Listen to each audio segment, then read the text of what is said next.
What's going on, guys? Welcome back to Real Reds Talk, an authentic football fan channel made in Manchester. The topics for you today and this rare afternoon news show. We are going to be talking about the Napoli president, the comments he's made on Alejandro Garnacho, and the fact that Napoli are back in for Garnacho, which can only be good news for us, depending on what price they're going to pay. News is starting to surface that Arsenal might step away from Viktor Gyökeres. Does that give us a free run at him? Will we go back in for him? Do fans still want to bring Gyökeres in? Laurie Whitwell has done a really good interview with Ayden Heaven.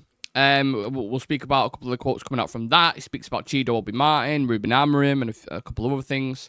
And also Enzo Biek, I think I don't know how you say his name, but he's a young gem that we signed that's going to be loaned back to our parent club, Lausanne, in Switzerland. Again, we have more details on that, and there's more details on our Instagram as well, just below me on the right-hand side, so please do go check them out after the show. I've got Shreyas alongside me. How are you, sir? Yeah, doing fairly well.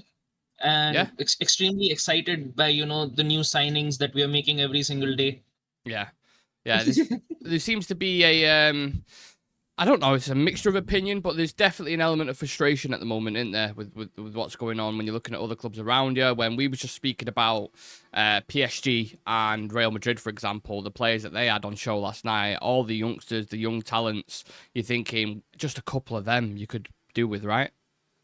Yeah, even, the young striker that has just come through the ranks of the academy at Madrid, Gonzalo Garcia, could do with someone like that at United as well. But you can just see, that the quality gap that is present between the, clubs and Manchester United right now. Yeah. Like if you see the type of squad PSG have got on display, the type of squad even Madrid have got on display for that matter.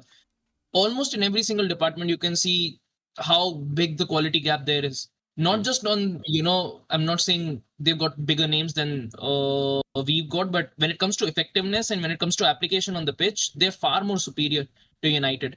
That's why I think it's a blessing in disguise that we didn't win the Europa League, because we wouldn't have, genuinely not have been able to hold our own in the Champions League next year. Considering the fact that you've only signed Cunha till now and we were in the Champions League this year, there was no way we would have been able to compete even through the group stages. Yeah. Well, you mentioned Gonzalo there. He actually, coming into this Club World Cup, I don't think he'd played any minutes, or maybe some, for Real Madrid, as far as I was aware.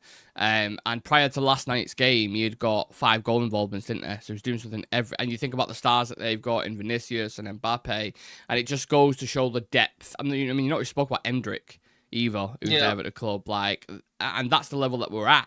We're trying to recruit a couple of stars and then build these youngsters alongside him. Now, when you speak about young stars, Alejandro Garnacho is the one who comes into the conversation. I'm not by no measure comparing him to someone like Vinicius or Mbappe. Of course not. But there was a lot of excitement when he first came into the team. He's been with us for a couple of years now. He's played a lot of minutes. But it just feels like, and there was a post recently as well on Instagram, I don't know if you've seen it, him posted a picture pretending to be asleep saying soon, and all these kind of cryptic, and this has been a theme throughout his whole career at Manchester United. Now, we had some news pop off last night that Napoli are back in for Garnacho and they're hoping to sign him for £45 million. I'm not sure how United feel on that. I'm sure they'd want much more.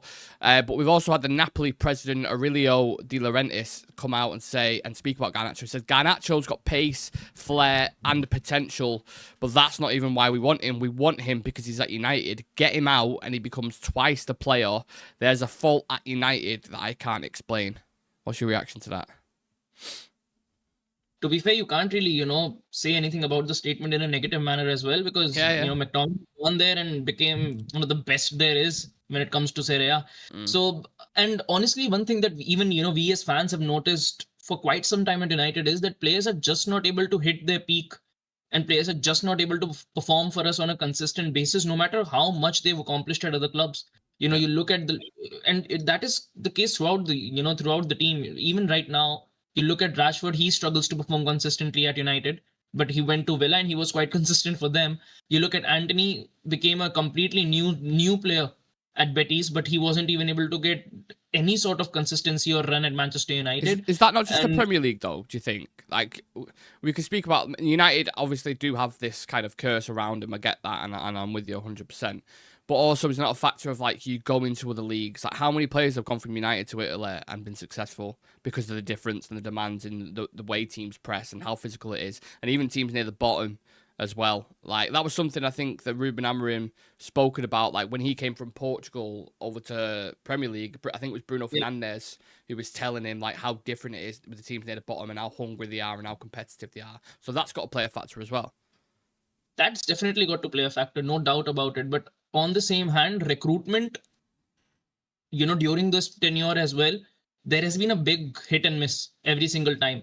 And like you mentioned, you compare the Bundesliga, you compare the, Liga Portuguesa, you even compare it to La Liga. The competition and intensity is completely different when you compare it to the Prem. But during the same time, other clubs have been able to, make pickups from those, leagues in the meantime, and all those players have been able to accomplish a lot more, than players, who have ventured to Manchester United have been able to accomplish.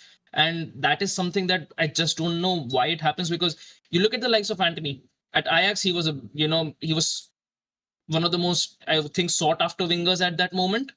And at the same time, you had someone like Cody Gakpo as well in the Eredivisie.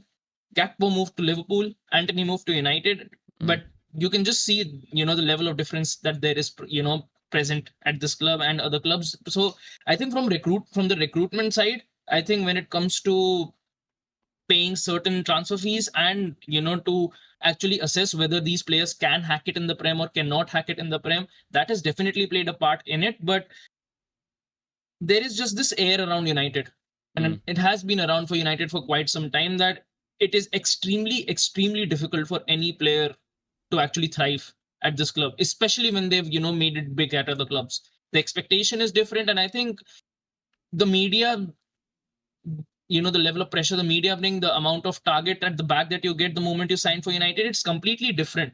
So you mentioned, I really don't. Sorry, let me pick at you on that thing. You mentioned the media there, though. What Garnacho does, I think you've seen him plenty of times on social media, that's never going to help the situation either, is it? No, not at all. And Sancho did the same thing. Yep. When he came out against Ten Hag, and the reactions are completely taken to another level as well, especially when you're a United player and you do it, because the media, focuses on it a lot more. There have been an endless number of cases of other players at other clubs as well. You look at Chelsea, the situation they had with Sterling, the situation they've had with Madueke at the moment, the situation they've had with the likes of João Felix. So there have been endless cases where you've seen players and manager not being able to share a dressing room and every single thing about it, and players actually throwing tantrums off the pitch. But none of that gets covered the way it gets covered at Manchester United. And this has been the case every single time. It all seems to be attacking players as well. It's always strikers. You think about the stuff that you've had with Nicholas Jackson as well on the pitch, the discipline kind of issues. Yeah. Any wingers, like there's been issues with Madueke before that Enzo Maresca has spoken about. I know he's like close to move to Arsenal. Anywhere you go, it's wingers. Like we've had an issue, Rashford and Antony at times, Garnacho. There's something about these flair type of players who just seem to create a bit of a storm for whatever reason that is. And Garnacho at the minute isn't helping himself one bit. Now, it feels like that relationship is completely broken. And my issue at the moment with United is if you're trying to sell a car, for example, you don't tell everyone the fucking exhaust can flare up at times, or you don't say that the steering wheel's too hot when you drive it. Like, if you're going to sell a pack, you need to make it like, look at this youngster. He's got a Puskas Award for scoring an incredible overhead kick. He's already made, loads of appearances for United. He's got international caps. He scored in an FA Cup final. Like, these are the things you should be relaying to him, because if this is any other team, look at how much people are going for in the market. All those players you've just mentioned, I sort of spoke about in Boomer yesterday, and I know they're different situations, but Madueke, Elanga, 55 million, 60 million. Like, if you can't get around 50 million for Garnacho, I think you're failing, personally. Yeah. Liverpool is selling Harvey Elliott for around 55 mil. Yeah. And they sell so well, don't they? Yeah, they do. And if Garnacho wore a different shirt that United, and, he got the same amount that he did for us, like 21 goal contributions throughout the season, and he was up for sale on the market.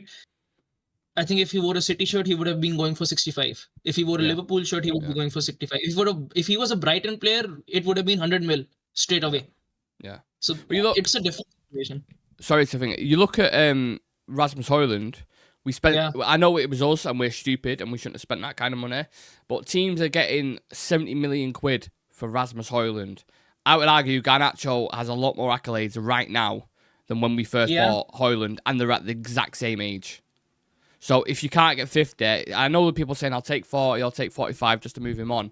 But now you find yourself in a situation where the Napoli president, as we all know what he's like, is extremely difficult to negotiate with. And the ironic thing is, if it was one of his players, if he was selling Garnacho right now, you can guarantee they'd be asking for 60, 70, bare minimum, if it was Napoli. But now, because it's a flip situation, and also now you've seen all this drama ongoing with the manager and him on social media, I don't think they're going to get that for him. And I don't see any... And we know he wants to stay in the Premier League, right? As well.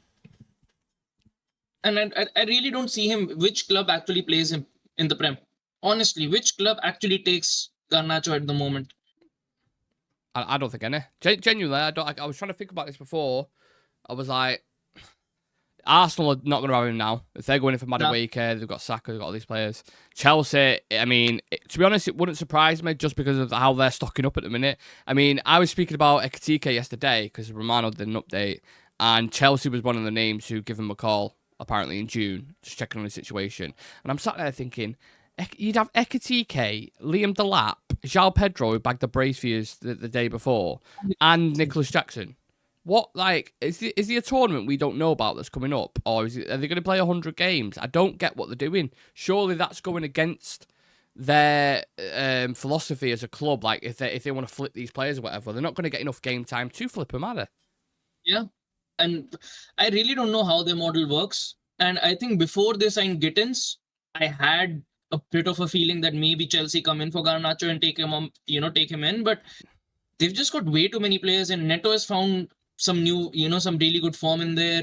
Gittins is a very, very talented prospect right now, who they've gotten in. They've already got so much depth in those positions, that they honestly don't even have the space on the bench for certain players to actually play. So I don't understand them making moves for any more attackers, maybe more defenders, maybe more fullbacks or something happens, but they're quite stacked when you look at their attack, especially, with the likes of João Pedro can place across the front line, whether it's a striker, left wing, right wing, even as a 10. So there's a lot of permutations that Chelsea can work with. So Chelsea is not an option. Arsenal is not an option. Liverpool and City are definitely not options as well. So other clubs, you look at Aston Villa, I don't think he starts for Villa. I don't think he starts for Newcastle either, ahead of Anthony Gordon. I think he'd suit Villa, though. I have to say that. In the way they play, in that transitional under Unai Emery, I think he'd be really, really good for him. What makes you say he wouldn't start for Villa? They've already got players in those positions. They've got Jacob Ramsey in there. They've still got Leon Bailey there. So they've Daniel Malin, I think they've also gotten on a permanent pretty much. So they've got a lot of players already. Interesting. I think me personally, I think he would start for him. I think I don't think Aston Villa are going to sign him because they've got their own. It's probably one of the reasons why they didn't sign Marcus Rashford in it, so for PSR reasons and stuff.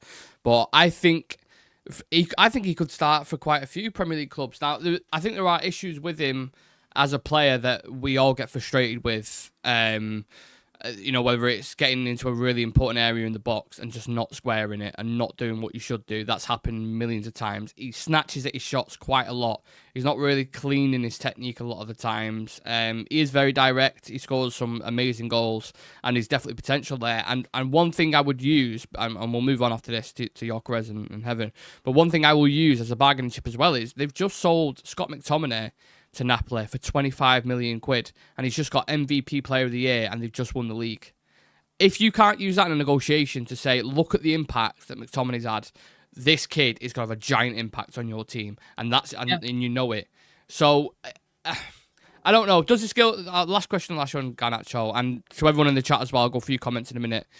Do you think this deal gets done with Garnacho? What's your gut feeling saying? I think he leaves. I think he will leave this summer. Where to is something that is definitely going to be a big question mark, because his preference is dead set to stay in Europe, to stay in England and in the Prem. Otherwise, he would have, Ten Hag still wants him at Leverkusen. there are a lot of clubs that, across Europe who wants to take Garnacho, but he is not willing to actually move ahead from the Prem. So I think when it comes to Garnacho, he's making the situation tougher for himself when it comes to moving.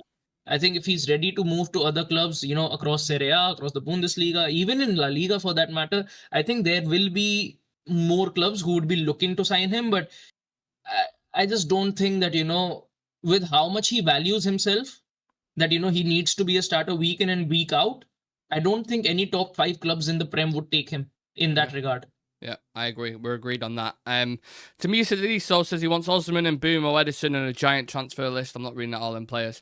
National Vault in the chat. We've got Charlie Malma saying, Napoli president, get your checkbook out and prove to us you can make Garnacho twice the player, 50 million, and here you go. Would you accept 50 for him, Shreyas? Oh, yeah, because I want Boomo to get done. Yeah.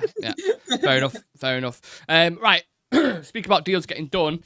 We had reports coming out from Portugal before that Arsenal were about to give up on a deal for Viktor Gyökeres due to the demands of Sporting CP's president Frederico Varandas, which wouldn't really surprise you if you had read about the kind of the ongoing beef between the agent and Gyökeres and the president and how he's kind of gone against this gentleman's agreement. If this deal does open up and it becomes a possibility to sign him for 70-75, would you still take a punt at it, or do you think the bridges have been burnt?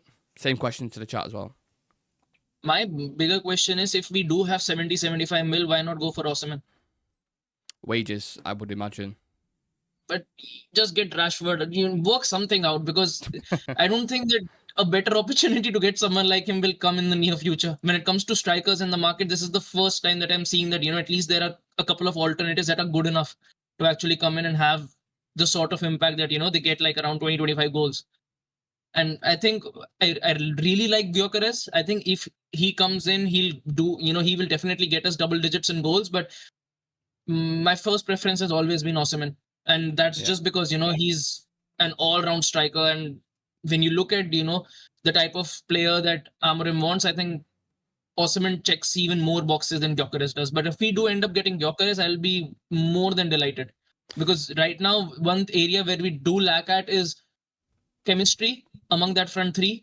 A striker who actually knows how to make channel runs on a consistent basis throughout the games. And like, we were mentioning off camera, a striker who knows how to, stretch that final line aggressively while, pressing from the front. So we do need someone like that in that front line. I must admit, the thought of Osman and Boomo and Cunha as your front three, and then add Ahmad, Bruno into that as well. Like, if you're not scoring a lot of goals, I'd be really, really worried by that point. I think that is such a really, really good attack and could end up being potentially one of the best attacks in the Premier League if everything clicks together. Obviously, it's all hypotheticals because I'm pretty sure Osman's very close to signing for Galatasaray, isn't he? Yeah, but the problem is, again, Napoli. So there's an issue with basically the transfer fee and stuff, but I'm sure Romano put something about it being close. I might be way off. But he put a tweet out last night. Let me find it. Oh, Alvaro Fernandez is sold as well, Anna, which means we get more pennies. We get money. Yeah, we're making money by sell-on clauses at the minute, not actually selling players, which is incredible. But yeah, let me try to find this Fitzosman story, because I'm sure it came out that he was going back and forth on the bid, and he was like, no, we want 65, we want 70, and I think Galatasaray offered something mad like 45, 50 million pounds, and they're like, we're not accepting that. And now I think there's been some kind of middle ground that's been found. I can't find it at the minute. I don't know where it's gone, but it was something along the lines of that, basically, that it was very, very close. So I think they wouldn't have gone in for him anyway, even if he was available.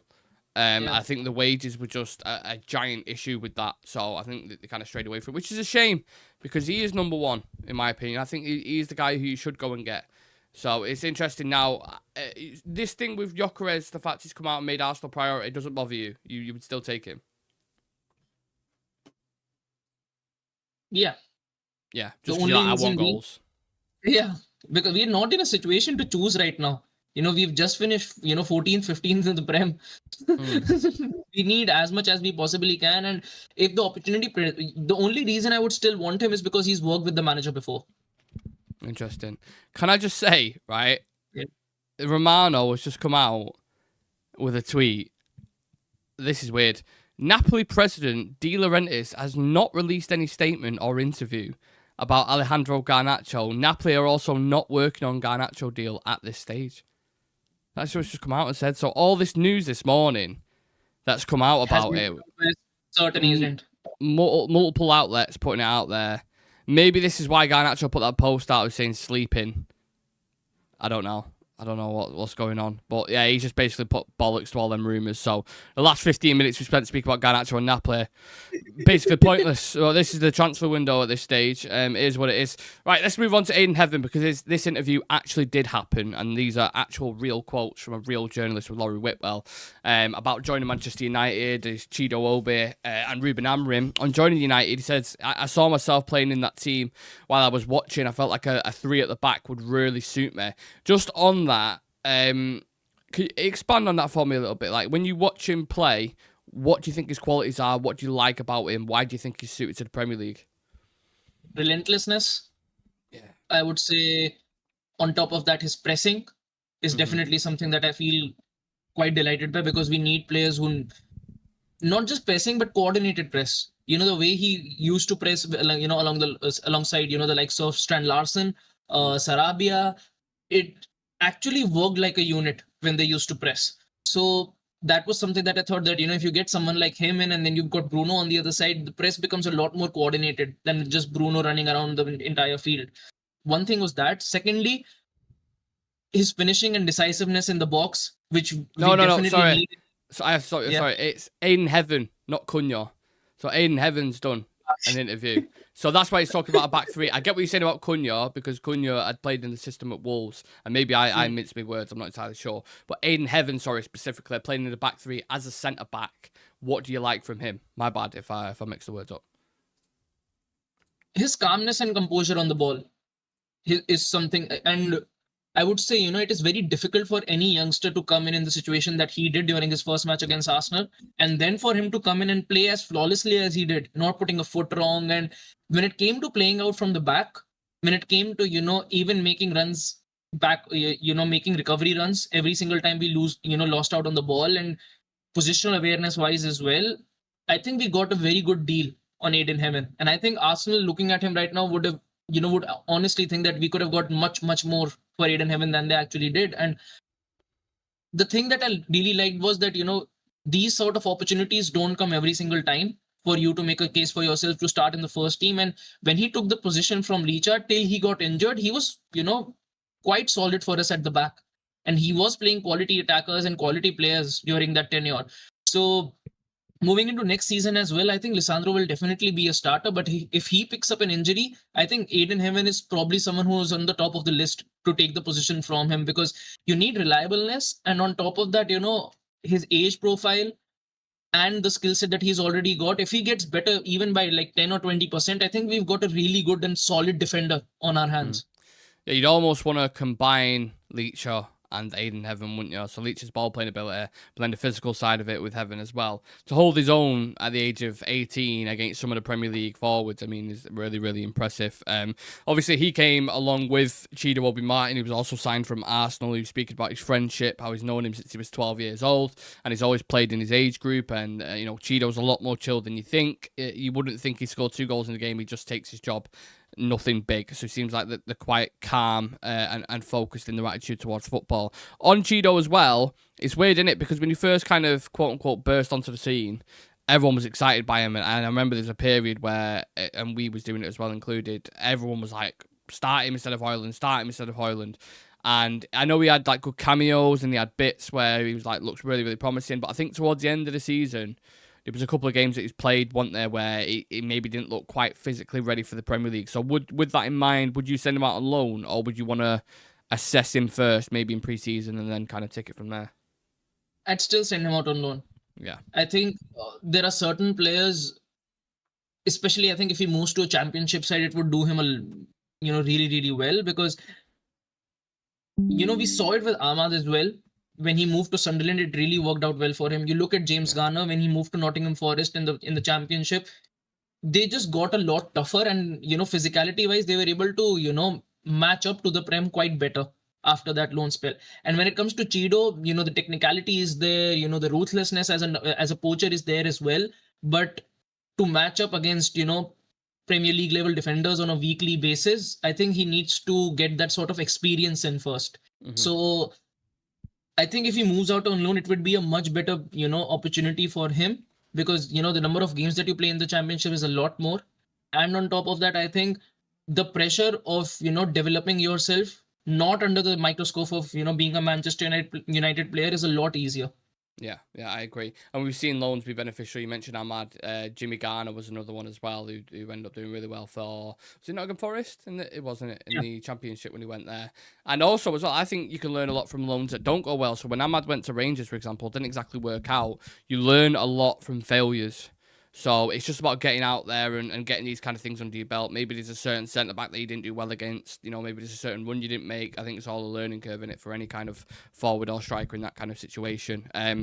Heaven also speaks about Darren Fletcher, Harry Maguire and Ruben Amorim having kind of a heavy influence in everything that he's doing, whether it's at Carrington, on the pitch, off the pitch, for example, the way to kind of conduct yourself, etc. And more coming from Harry Maguire. But with the manager, he'll like some like Ayden Heaven, won't they? Simply because of how young he is, how much you can mould a centre-back. The fact that it's quite a specific system in it that Amorim plays, especially with those three centre-backs. So having someone that you can build up with that, like Lenny Yoro as well on the other side, like that's all. I think they're both prototypes for that, aren't they?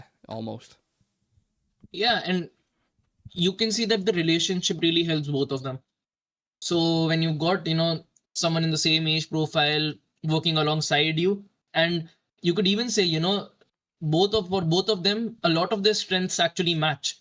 So the relationship can actually, they can complement each other really well. And I think when it comes to that back line, we are quite sorted. I've been saying it since last season as well, that for me, I can leave that back line untouched, because you've honestly got enough players there for you to actually slot in and do a job for you. And with no Europe and just the Prem, you've got enough in that back line. You've already got, De Ligt, Maguire, Mazraoui slots in there, Yoro, Frederiksen, then Ayden Heaven. So you've got 6 already in there. Lissandro as well, don't forget.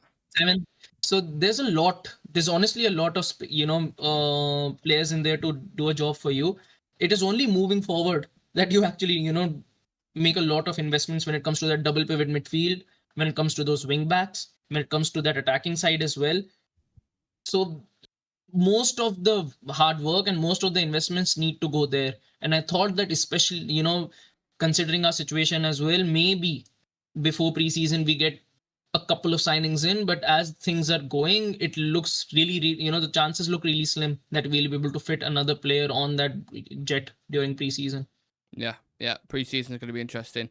It feels like there's only going to be one signing, which is unfortunate, which I'm not happy with. But, I mean, I suppose you get to watch Cunha, you get to see the youngsters, how they're developing and working into the system. And that's something that we'll focus on, of course, on this channel. So please do leave a like on the video, subscribe to the channel, and turn on the notification bell as well, so when we do go live, you don't miss it. Now, the last bit of news I wanted to discuss, we're going to stick with the theme of kind of young gems. Man United announced the sign of 18-year-old striker Enzo Biek. He's joined from Le Havre, and he's going to spend the season on loan at Lausanne Sport. Paul Pogba also made the same move from that club as well, so similar kind of pathway. He's managed 9 goals and 1 assist in 18 games for Le Havre's under-19s last season, and he's been described as a talented striker with very intelligent movement and instincts in front of goal. Like I said, he'll spend the season on loan, but also Amorim will get, I think, a point to kind of look at him on the pitch and see where he's at. This is the one thing I keep repeating with Ineos that they're doing right. Would you agree with these youngsters that they're bringing through? Yeah, because at least, when it comes to the academy, when it comes to the youngsters who, are present at the club, they look a lot more promising than you would say the first team. You look at Sekou Kone, he looks like, someone, a really, really solid talent. Diego Leon has just come into the team, and from what I've heard till now, the signs look quite positive. That he's coming in with the intent to actually, make a case for himself to start in the first team, not just to get loaned out. So that's really positive to hear from a player who's just moved in. Chido, another player, Ayden Heaven, another young recruit who we've gotten. And I don't know how much of a ceiling this guy has, but I'm sure that, with a lot of clubs actually linked to him, when I first heard about him, there is definitely something there. So if you can nurture it, and if you can protect him, and provide him in a good environment to actually develop, maybe we can get in another striker from the academy itself. Because, I think for the next couple of years, there's going to be a lot of reliance on, Carrington to actually produce some talents. We've not got a lot of cash to work with. There are going to be a lot of slots open in that team for this, the young academy graduates to move into, maybe even bench positions or backup positions. So hopefully, we've heard a lot of talents coming through. Shea Lacey is another one who we've heard a lot about. Maybe this can be a season where we see a lot more of him on the pitch. So the signs are positive, but the only question I still have is, will they be included in the first team in the level that we hope? And will they be able to, bring about the same impact that these guys have been having in the academy games? I think the other side on it as well to focus on is, you shouldn't treat players like cattle, or like that you're going to move them on and sell them. But if they don't reach that level that they get to, but they can still do a job for, I don't know, a Wolves or whoever, or someone near the bottom of the league or in the Championship, like you can still get good 10, 15 million quid. And with it being an academy, that all adds up on PSR. And you see Chelsea's books, for example, and City more, I would probably say more prominent in this kind of thing, where selling young players is so good at it, getting money for him as well. I mean, James Trafford was one who they sold for 25 million just off PSR on the books, which is crazy. We sold Scott McTominay for 25 million, so you can see kind of the difference. Cole Palmer obviously has done incredibly well, and probably if they look back at it now, they might be like, no, but still getting, at the time, you think 50 million is quite good. There's loads of situations. They've just sold quite a lot of players, and they've got decent money for it, and it all shoots green on the PSR. So I'm sure that's another thing that Ineos will be looking at as well. Chivas in the chat saying, I knew those quotes sounded like bollocks. I'm not sure what's going on, because we've had the Disco Mirror, and we've had MEN report those Garnacho quotes. So I'm sure it'll unfold. Romano's saying no. Romano obviously has really good links in Italy, so I would probably lean more towards that in a minute, but it's very interesting. Just the last question before we head off. If we start the season with the team that we've currently got right now, where do you think we finish?